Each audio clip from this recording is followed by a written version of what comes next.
सूरज ने दिया अपने शुआओं का पैगाम, सूरज ने दिया अपने शुआओं का पैगाम। दुनिया ही अजब चीज, कभी सुबह कभी शाम। दुनिया ही अजब चीज, कभी सुबह कभी शाम। ला इलाहा इल्लल्लाह, ला इलाहा इल्लल्लाह, ला इलाहा इल्लल्लाह। उल्फत में बराबर के वफा हो के जफा हो, उल्फत में बराबर के वफा हो के जफा हो। हर चीज में लज्जत है अगर दिल में मजा हो, हर चीज में लज्जत है अगर दिल में मजा हो। ला इलाहा इल्लल्लाह, ला इलाहा। রাসূলুল্লাহর মুখের বাণী বুখারীতে আছে। নবীজি তা বয়ান করেছেন সাহাবীদের কাছে, নবীজি তা বয়ান করেছেন সাহাবীদের কাছে। জান্নাতের এক দিল পরিমাণ জায়গার মূল্য কত, বেচলে হয় না এই দুনিয়ার নাজ নিয়ামত যত, বেচলে হয় না এই দুনিয়ার নাজ নিয়ামত যত। আমলনামার হিসাব হবে কিয়ামতের দিন, নেককারদের নাজাত দিবেন রব্বুল আলামিন। পাপ পুণ্যের ওজন হবে কিয়ামতের দিন, নেককারদের নাজাত দিবেন রব্বুল আলামিন। আমলনামায় নেকি অল্প, গুনাহ বেশি যার, গুনাহ করে নিজের ক্ষতি করছে নিজে তার। লা ইলাহা ইল্লাল্লাহ, লা ইলাহা ইল্লাল্লাহ মুহাম্মাদুর রাসূলুল্লাহ। সকলে পড়ে নেই সাল্লাল্লাহু আলাইহি ওয়াসাল্লাম। মুআজ্জাজ মুহতারাম, মুহাম্মদ কারীমের দরবারে লাখ কোটি শুকর যে রব্বুল ইজ্জত ও জালাল আমাদেরকে এশার নামাজের পরে মোবারকপূর্ণ জান্নাতি পরিবেশে মাহফিলে বসার মতো সুযোগ করে দিয়েছেন। দিল থেকে শুকর গুজার হই। সকলেই ইমানি শক্তি জবানে এনে একবার শুকরিয়া আদায় করি আলহামদুলিল্লাহ। এর প্রশংসা করেন, বলেন আল্লাহু আকবার কাবীরা আলহামদুলিল্লাহি, বলেন কাসীরা সুবহানাল্লাহি বুকরাতাও ওয়া আসীলা। প্রশংসা করলাম কার? প্রশংসা করলে খুশি হয় কে? জোরে বলেন, আওয়াজ করে বলেন কে?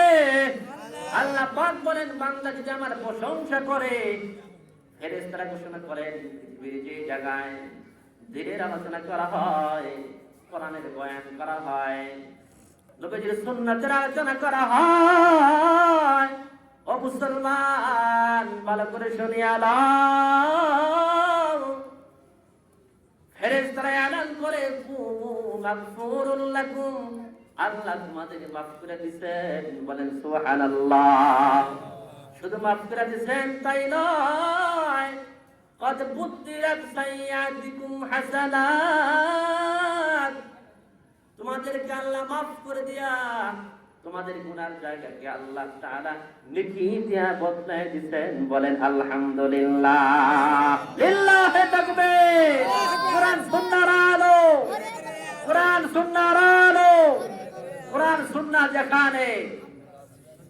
মেরে মুহতারাম ভাই বুজুর্গ বুজুর্গ, আজকের এই মাহফিলের সুনামধন্য সভাপতি আমার অত্যন্ত শ্রদ্ধাভাজন, আজকে মাহফিল যিনি আয়োজন করেছেন মোহাম্মদ আফসার আলী সাহেব মাহফিলে ইন্তজাম করেছেন, আল্লাহ তাআলা ওনার উত্তম জাযা দান করুন, বলুন আমিন। আজকের মাহফিলের সভাপতিত্ব যিনি পালন করতেছেন হযরত আল্লাহ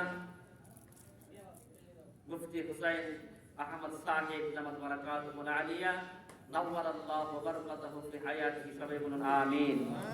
আজকের মাহফিলের প্রধান বক্তা মোহাম্মদ জহিরুল ইসলাম সিদ্দিকী সাহেব সহ দ্বিতীয় বক্তা সহ হযরত উলামায়ে কেরাম আগত স্বাগত ইসলাম প্রিয় দিন প্রিয় মুমিন মুসলমান ভাইয়েরা, সমবয়স্ক যুবক ভাইয়েরা, চিরকালী প্রতিকাজা পর্দার আড়ালে সম্মানিত মা ও বোনেরা, সকলের প্রতি আমার সালাম। আসসালামু আলাইকুম ওয়া রাহমাতুল্লাহি ওয়া বারাকাতুহু।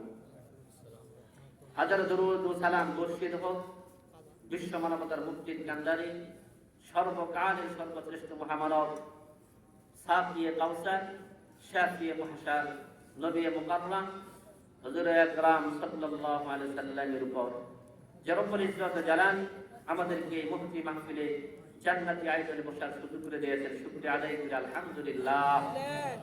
মাহফিল আসতে পেরে খুশি না বাবা? কে কে খুশি? হাত তুলে দেখাই দিন। সবাই খুশি? মাহফিলে আমরা আজকে মোনাজাত দিয়ে যাবো ইনশাআল্লাহ। আমি বিষয়ভিত্তিক কথা বলে থাকি। আমি আপনাদের সামনে অল্প সময়ে একটা বিষয়ের উপরে আলোচনা করব।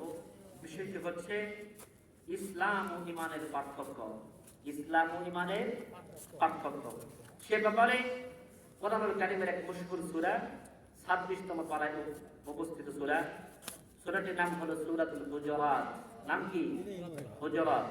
114 সূরার সিরিয়ালে 50তম সূরা। তাই বসে আমি ধারাবাহিক কথা বলবো, এর মূল কথা বলবো, প্রত্যেকটি কথা কোরআন সুন্নাহর আলোকে দলিল দিয়ে বলবো। আগে সবাই আগে অল্প সময়। আয়াতটি হচ্ছে সূরা হুজুরাতের 14তম আয়াত। কত নম্বর আয়াত? 14তম আয়াত। রাসূলের হাদিস মুবারাকা থেকে একটি হাদিস পড়েছি, তৌফিক কামনা করব তেলাওয়াতকৃত আয়াতকে সামনে রেখে, পঠিত হাদিসকে সামনে রেখে কিছু কথা বলবো। আল্লাহ আমাদেরকে শুনে উভয় কামনের তৌফিক দান করুন, বলুন আমিন। আমিন। প্রথমে হচ্ছে আল্লাহ তাআলা বলেন, ক্বালাতিল আ'রাবু আমান্না। আমরা মুখে বলি ঈমান আনলাম, মুখে বলি কি আনলাম? ঈমান আনলাম। আল্লাহ বলে মুখে ঈমান আনলাম, এই কথাটা বলাই যথেষ্ট নয়। এই কথা বলাই কি নয়? যথেষ্ট নয়। আল্লাহ তাআলা বলেন, ক্বালাতিল আ'রাবু আমান্না। আল্লাহু আকবার। আল্লাহ রাব্বুল আলামিন বলেন, মুখে কথা আমি স্বীকার করলাম, আমি ঈমান আনলাম। হে নবী, আপনি মানুষদেরকে বলে দেন, মুখে যদি কেউ স্বীকার করে বলে আমি ঈমান আনলাম, এই কথাটা বলাই কিন্তু যথেষ্ট নয়। বরং যদি কেউ ঈমানের দাবিতে সত্য হইতে চায়, ঈমানের দাবিতে কেউ যদি সত্যবাদী হতে চায়, ঈমানের দাবিতে কেউ যদি আল্লাহর প্রতি পরিপূর্ণ বিশ্বস্ত হতে চায়, সে তার ঈমানটাকে দিলের ভিতরে স্থাপন করে দেয়। বলেন সুবহানাল্লাহ। কুল লাম তুমিনু ওয়ালাকিন কুলু আসলামনা। আল্লাহু আকবার। শুধুই মাত্র কেউ মুখে মুখে বললাম ঈমান আনলাম, আল্লাহ তাআলা বলেন এই কথাটা বলে কিন্তু যথেষ্ট হবে না। মনে করুন আপনার গ্রামের কোন মানুষ যদি এই কথা বলে, হাতের ভিতর গরুর গোশ আছে, ডান হাতে মনে করেন গরুর গোশ আছে, বাম হাতে রুটি আছে, সে বললাম আর হাতে গোশ আছে আর রুটি আছে, সে যদি কিয়ামত পর্যন্ত হাতে রুটি রাখে আর গোশ রাখে, কিয়ামত পর্যন্ত কিন্তু তার পেট ভরা হবে না। কেউ বলেন ঠিক কি ঠিক না? গায়েও শক্তি হবে না। ও মুসলমান আল্লাহর গোলাম, ভালো করে শুনিয়া যাও। আল্লাহ পাক সুন্দর করে বলেন, ক্বালাতিল আ'রাবু আমান্না। আল্লাহু আকবার। এই কথা বলাই কিন্তু ঈমানের জন্য যথেষ্ট নয়, বরং কাজে এটাকে পরিণত করতে হবে। আল্লাহ তাআলা বলেন, কুল লাম তুমিনু ওয়ালাকিন কুলু আসলামনা। আল্লাহু আকবার। ওয়ালাকিন ইয়াদখুলু কুলুবিকুম বিঈমানিকুম। আল্লাহ তাআলা বলেন, দিলের ভিতরে কথাটা বসানোর নাম হলো ঈমান। দিলের ভিতরে কথাটা বসাইতে হবে। যেমন বসাইছিলেন হযরত বেলাল, যেমন বসাইছিলেন হযরত খাব্বাব, যেমন বসাইছিলেন হযরত সালমান ফারসি। বলেন আল্লাহু আকবার। এই বেলাল শুধু মুখে ঈমানের কথা বলে নাই, দিলের ভিতরে ঈমানকে ফিট করেছে, যে ঈমান আল্লাহ তাআলা চান। কুল লাম তুমিনু ওয়ালাকিন কুলু আসলামনা। আল্লাহু আকবার। ওয়ালাম্মা ইয়াদখুলিল ঈমানু ফি কুলুবিকুম। আল্লাহ বলেন, রাসূল আপনি মানুষদেরকে বলে দেন, শুধু মুখে বললে ঈমান আনা হয় না, তারা যদি ঈমানটাকে দিলের ভিতরে স্থাপন করে দেয় তাহলেই তারা পরিপূর্ণ ঈমানদার হতে পারবে। জোরে বলেন সুবহানাল্লাহ। জান্নাতের এক দিল পরিমাণ জায়গার মূল্য কত, বেচতে হয় না এই দুনিয়ার নাজ নিয়ামত যত। বলেন সুবহানাল্লাহ। এই কথার দ্বারা ব্যাখ্যাটা না হয় হযরত বেলাল যেমন ঈমান এনেছিলেন, কে সেই বেলাল? হাবশা থেকে আসছে, চেহারা তেমন একটা ভালো না, কিন্তু আল্লাহ তাকে কবুল করতেন। জোরে বলেন সুবহানাল্লাহ।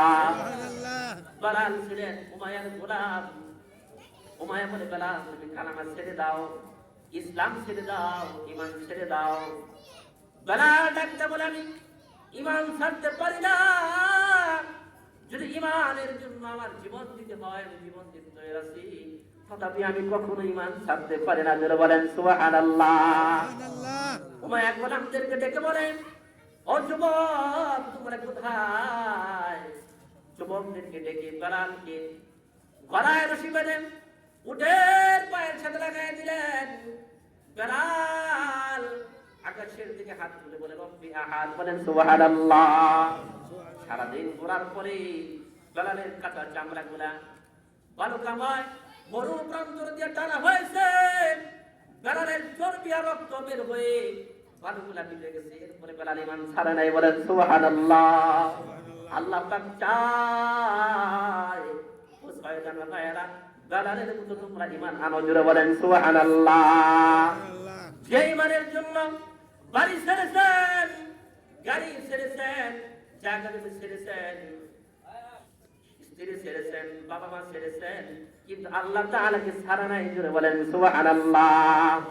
বেলালকে সন্ধ্যার সময় আনা হয়েছে। বেলাল অসুস্থ হয়ে গেছেন, কথা বলতে পারে না, জবানটা তোতলা হয়ে গেছে। উমাইয়া ডাকতে বলে, বেলাল ঈমানের কি পরিমাণ দাম, গভীর দিলে কথাগুলো শোনেন। ঈমানের কি পরিমাণ দাম? বর্তমানে দুনিয়াতে সবচেয়ে বেশি যে দাম জিনিসটা, ওই দামি জিনিসটার নাম হলো হীরা এবং ডায়মন্ড। বলেন ঠিক কি ঠিক না? ডায়মন্ডটা দামি জিনিস, দামি কি দামি না? জোরে বলেন। ডায়মন্ড দামি জিনিস, স্বর্ণ অনেক দামি জিনিস। মুসলমান আল্লাহর গোলাম, কিন্তু স্বর্ণটা যদি এক জাররা করা হয়, এক জাররা বলা হয়, দিনের পরে দিয়ে দেখবেন আপনার যখন সূর্য উদয় হয়, এই সূর্যটা জমিন থেকে দূরত্ব হলো 9.30 লক্ষ মাইল। কত মাইল? 9.30 লক্ষ মাইল। সূর্য থেকে জমিনে আলো আসতে সময় লাগে 8 মিনিট 18 সেকেন্ড। 8 minute 18 second. এই পৃথিবীর আয়তন হলো 51,52,500 বর্গ কিলোমিটার। ধরে বলেন সুবহান। সূর্য তাপ দেয় জমিনে, তবে সকালবেলায় দেখবেন ওই টিনের ঘরের ছিদ্র দিয়া একটু আলো আসে, আলোর ভিতরে অনেক রশ্মি দেখা যায়, বালুকণা উঠতে থাকে। জোরে বলেন ঠিক কিনা? এই যে বালুকণা দেখা যায়, ওই বালুকণা গুলাকে জাররা বলা হয়। কি বলা হয়? জোরে বলেন। জাররা বলা হয়। কিন্তু আমার জিজ্ঞাসা হলো, ডায়মন্ড অনেক দামি জিনিস, হীরা অনেক দামি জিনিস, স্বর্ণ অনেক দামি জিনিস, কিন্তু স্বর্ণ যদি জাররা পরিমাণ করা হয়, জাররা পরিমাণ স্বর্ণ কিন্তু সব বাজারে চলবে না। করে বলেন ঠিক কি ঠিক না? জাররা পরিমাণ স্বর্ণ দিয়া তেমন কোনো কাজ করা যাবে না। তবে আমার জিজ্ঞাসা হলো, ঈমানের দাম কি পরিমাণ? বন্ধুরা আমি বোঝাচ্ছি আপনাদেরকে, জাররা পরিমাণ হীরা যদিও দামি জিনিস, স্বর্ণ যদিও দামি জিনিস, পৃথিবীর মধ্যে সবচেয়ে বর্তমান সময়ে কিন্তু জাররা করলে স্বর্ণটা বাজারে বিক্রি হয় না। এই স্বর্ণ দিয়ে জাররা পরিমাণ স্বর্ণ দিয়ে কোনো কাজ করা যায় না। কিন্তু আমার জিজ্ঞাসা হলো, এক জাররা পরিমাণ কেউ যদি ঈমান সহকারে আল্লাহর আদালতে দাঁড়ায় যায়, তার দাম কি পরিমাণ বেড়ে যায়? আল্লাহ নবী বলেন, জাররা পরিমাণ ঈমান সহকারে কোন বান্দার যদি মওত হয়ে যায়, জাররা বরাবর ঈমান নিয়ে যদি আল্লাহর আদালতে বান্দা দাঁড়ায় যায়, আল্লাহ পাক ওই বান্দা আর বান্দিকে এই পৃথিবীর 10টা পৃথিবীর মতো জায়গা জান্নাতি মালিক বানায়া দেয়। আল্লাহু আকবার, লিল্লাহি তাকবীর। কোরআন সুন্নাহর আলো। এই হলো ভাই ঈমানের দাম। এক জাররা পরিমাণ ঈমানের কি পরিমাণ দাম? দুনিয়ায় যদিও স্বর্ণ দামি জিনিস, কিন্তু জাররা পরিমাণ খুলে বাজারে বিক্রিও হয় না। এই জাররা পরিমাণ স্বর্ণ দিয়ে কাজও করা যায় না। কিন্তু আল্লাহ রাসূল বলেন জাররা পরিমাণ ঈমান নিয়ে কবরে যায়, আল্লাহর আদালতে দাঁড়ায় যায়, আল্লাহ তার 10টা পৃথিবীর মতো জায়গা তাকে মালিক বানায় দেয়। মিয়া শাকমাশুম কারাম জিস কারামান কাদিমিনিরাহাম খবর নিস, কারামান কাদিমিনিরাহাম খবর নিস। ইমানের দাম আছে না নাই? জোরে বলেন। বেলাল ঘুমায় বলেন, ও বেলাল ইমান ছাড়ে দাও। বেলাল বলে, ও মায়া আমি সব ছাড়তে পারি, বাড়ি ছাড়তে পারি, গাড়ি ছাড়তে পারি, টাকা পয়সা সব ছাড়তে পারি, কিন্তু আমি ইমান ছাড়তে পারি না। জোরে বলেন সুবহানাল্লাহ। বেলাল ঘুমায়া হাতে পায়ে শিকল দিয়ে বাঁধছে। কি দিয়ে বাঁধছে? এটা খেয়াল করেন, কোরআনের কথা, প্রত্যেকটা কথার বিনিময়ে আল্লাহ তাআলা নেকি দিয়ে দেবেন। জোরে বলেন সুবহানাল্লাহ। আল্লাহ রাসূল বলেন লা ইয়াকুতু কওমুন ইয়াযকুরুনাল্লাহ তাআলা ইল্লা হাফাতহুমুল মালায়েকা ওয়া গাশিয়াতহুমুর রাহমাহ ওয়া নাযালাত আলাইহিমুস সাকিনাহ ওয়া যাকারাহুমুল্লাহু ফীমান ইনদা। আল্লাহ রাসূল বলেন যে জায়গায় কোরআন আলোচনা করা হয়, সুন্নাতের আলোচনা করা হয়, ওই জায়গায় যদি কোনো বান্দারা জুমে জুমে বসে যায়, মিলে মিলে বসে যায়, আল্লাহ তাআলা অজস্র ধারায় বৃষ্টির ন্যায় রহমত নাযিল করতে থাকে। বলেন সুবহানাল্লাহ।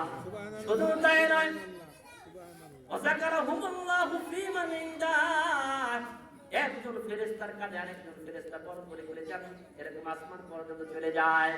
আল্লাহ তাআলা ফেরেশতারা বান্দাকে চায়, বান্দা জান্নাত চায়, জাহান্নাম থেকে পানা চায়। আল্লাহ বলেন বান্দার নাম জান্নাতের খাতায়। সারা বিশ্বের প্রভু যিনি, তাকে গরম হয়, কিয়ামতের ভূমিকম্প কঠিন অতিশয়। জানো সেই মানব জাতির কেমন দশা হবে? মায়ের ছেলে মেয়ের কথা বলে যাবে। মাতালে দেখবে মানুষ, আসলে মাতাল নয়। মাতালে দেখবে মানুষ, আসলে মাতাল নয়। আল্লাহ পাকের আযাব হবে কঠিন অতিশয়। মানুষ পাগল হয়ে যাবে। কেন পাগল হবে ভাই জানেন? এই যে একটা সূর্য আমাদের তাপ দেয়, এরপরে দেখা যায় 930 লক্ষ মাইল দূরে আছে। মুফাসসির হযরতরা বলেন এক জাররা পরিমাণ নিচে দেওয়া হলে পুরা জগৎটা টানা হয়ে যেত, গরমে মানুষ চলতে পারতো না। এক জাররা পরিমাণ উপরে উঠায় দিলে জমিনটা বরফ হয়ে যেত। আল্লাহু আকবার। আল্লাহ বান্দার উপযোগী করে আল্লাহ তাআলা সেখানে ঠিক করেছেন। বলেন সুবহানাল্লাহ। একটা দুইটা সূর্য নাই, 15 কোটি 3 লাখ টাকা করে সোনার কোনটা বরফ করে দেন। এক জাররা পরিমাণ এক ফোঁটা পানি যদি আজকা চোখে থেকে পালায় যান, হতে পারে এক ফোঁটা চোখের পানি আমার আপনার জন্য নাজাতের উসিলা। জোরে বলেন ঠিক কি ঠিক না? ওই কিয়ামতের ময়দানে একটা দুইটা সূর্য নয়, 12টা সূর্য তাপ দিবে। কয়টা সূর্য? 12টা। জোরে বলেন 12টা সূর্য তাপ দিবে। অর্ধ হাত উপরে এসে জাহান্নামের 7টা দরজা খুলে দেওয়া হবে, জমিনটা তামা হয়ে যাবে। মানুষের মগজগুলা বাতের মারে টকবক টকবক করতে থাকবে, মানুষের মগজগুলা গলে পানি হয়ে যাবে, জমিনটা তামা হয়ে যাবে। আল্লাহ তামার কথা কেন বললেন? তামাটা এমন একটা পদার্থ, স্বর্ণ এক জায়গায় গরম করলে এক জায়গায় গলে, লোহা এক জায়গায় গরম করলে এক জায়গায় গরম হয়, কিন্তু তামাটা এমন একটা পদার্থ, এক জায়গায় গরম করলে পুরো তামাটাই গরম হয়ে যায়। জাহান্নামের 7টা দরজা খোলা হয়ে যাবে, সূর্য তাপ দেওয়া শুরু করে দিবে। উম্মতরা বলবে আমাকে বাঁচাও, আমাকে বাঁচাও। বাঁচানোর কেউ নাই রে ভাই, বাঁচানোর কেউ নাই। ইয়াউমা ফিরুল মারউ মিন আখি, ভাইয়ের কাছে যাবে, ভাই তুমি আমারে বাঁচাও। ভাই বলবো তোমার আমি চিনি না, দুনিয়াতে আমার ভাই ছিল সত্য, তবে তোমার আমি চিনি না। মায়ের কাছে যাবো, মা আমাকে বাঁচাও, তবু আমার সন্তান ছিল সত্য, তবে তোমার আমি চিনি না।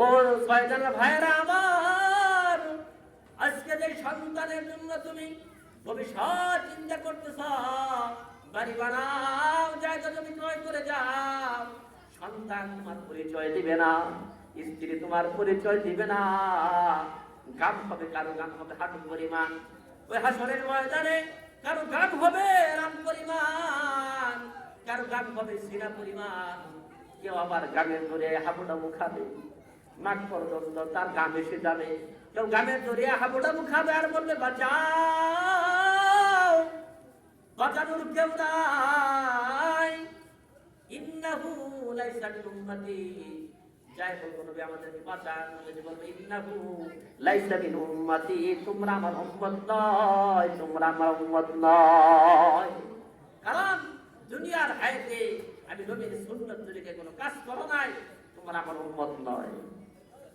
ওই যে অবস্থাটা কি হবে ভাই, মা আমার আপন হবে না, বাবা আমার আপন হবে না, সন্তান আমাকে চিনবে না, ওই যে অবস্থাটা কি হবে আল্লাহ পাক বলেন হামলিন হামালাহা, আল্লাহু আকবার, যে মায়ের কোলের ভিতরে ছোট বাচ্চা থাকবে, বাচ্চাগুলো আসার দিয়ে বেড়ে ফেলে দিবে, যে মায়েদের পেটে বাচ্চা থাকবে আযাবের ভয়ে ওই বাচ্চাগুলো নিজেদের খুশি পড়ে যাবে, মানুষেরা পাগল হয়ে যাবে, মানুষেরা পাগল হয়ে যাবে আর বলবে আমাদের বাঁচাও। ওই অবস্থা কি হবে, পাগলের দেখবে সবাই, আসলে পাগল নয়, আল্লাহ পাকের আযাব হবে কঠিন অতিশয়, আসলে পাগল না, আল্লাহর আযাব তাদেরকে মাতাল করে ছাড়বে। এই জন্য বন্ধুরা আমার হাতে পায়ে ধরে বুঝায় যায়, ও বাবা পাঁচ ওয়াক্ত নামাজ পড়ো রে ভাই, নামাজ ছাড়া কিন্তু উপায় নাই, নামাজ ছাড়া কিন্তু উপায় নাই। গত বছর এই শয়তানে অনেক মানুষ ছিল, আজকে আমাদের মাঝে অনেকেই নাই, অনেকেই নাই। আমি তো আজকে নিজেরা মৌতের কথাকে ভুলে গেছি, জাহান্নামের কথাকে আমরা ভুলে গেছি, যার কারণে আমাদের দিনের ভিতরে দিনের প্রতি মায়া লাগে না। হযরত বেলাল উমাইয়া হাতে পায়ে শিকল দিয়ে বাঁধছে, বাঁধে শেষ করে নাই বলে বেলাল ইমান ছেড়ে দাও, না ছাড়তে পারি না। এক পর্যায়ে বেলালের জিহ্বা টান্দা বের করছে, মোটা নরম করে দেন, বেলালের জিহ্বা টান্দা বের করে একটা একটা করে প্যারাক লাগানো শুরু করে দিচ্ছে। দিনের কারণে, ইসলামের কারণে, মানের কারণে একটা দুইটা প্যারাক না বলে প্যারাক লাগাই দিছে। প্যারাক কথা বলতে পারে না, বেলাল আসমানের দিকে তাকায় বলে আল্লাহ তাহাত। প্যারাক লাগানোর খবর দুনিয়ার কেউ না জানলেও জানেন কি আল্লাহ, জোরে বলেন দেখেন কে, শোনেন কে আল্লাহ, শুনেন আর মায়ের খবর জানেন। বিদেশিতে গিয়ে যদি ছেলে মারা যায়, দুনিয়ার কেউ না জানলেও আগে জানে তার মা।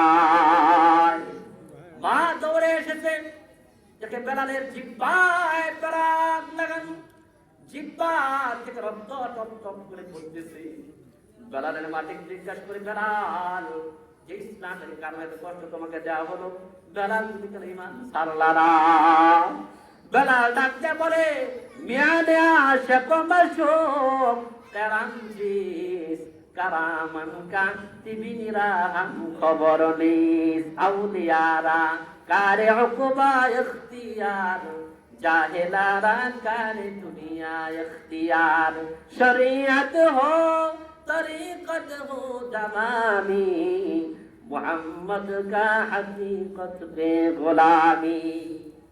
বেলাল ডাকতে বলে মা আমার জিহ্বায় যতগুলা প্যারাক লাগছে রে মা, প্রত্যেকটা প্যারাকের জবাব আসমান থেকে আল্লাহ আমাকে দিয়েছে, বলেন সুবহানাল্লাহ, লিল্লাহি তাকবীর, লিল্লাহি তাকবীর। কোরআন সুন্নাহর আলো, কোরআন সুন্নাহ দেখানে দুনিয়ার মুসলিম এক হও, এক হও। বেলাল বলে মা যতগুলা প্যারাক আমার জিহ্বার ভিতরে উমায়া লাগাইছে, আল্লাহ তাআলা আসমান থেকে প্রত্যেকটা প্যারাকের জবাব আমার কানে আল্লাহ তাআলা শুনায় দিতে, জোরে বলেন সুবহানাল্লাহ।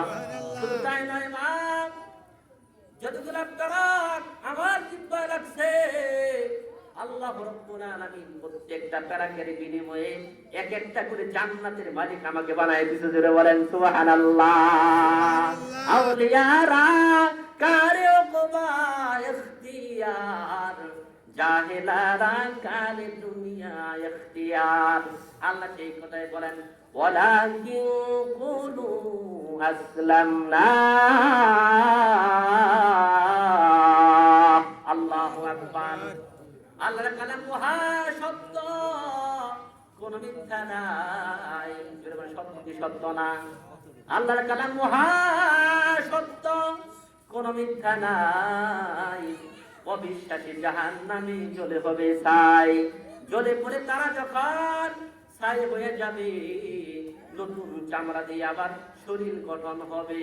সেই মহা বিপদ থেকে ও শয়তান ভাইরা যদি বাঁচতে চাও, আল্লাহর কালাম চির সত্য, ইয়াকিন করে নাও। বলেন আলহামদুলিল্লাহ। খারাপ লাগে না ভালো লাগে? জোরে বলেন। কোরআনের কথা আল্লাহ বলেন, ওয়ালাকিন কুলু আসলামনা। আল্লাহু আকবার। ওরে তুমি মানানো যেরকম ঈমান এনেছে হযরত বেলাল। শুধু এই বেলাল পর্যন্ত নয়, হযরত সালমান ফারসি টাকার অভাব ছিল না, বাবা অনেক টাকাওয়ালা ছিলেন, কিন্তু আল্লাহ রাব্বুল আলামিন দিনের কারণে রাসূলের মহব্বতে বাড়ি করে সব সাইরা হযরত সালমান ফারসি রাসূলের জিয়ারতে ধন্য হয়েছেন। জোরে বলেন সুবহানাল্লাহ। আমার সময় কম, এই জন্য আমি সামনে আগাচ্ছি না, আমি ধারাবাহিক কথা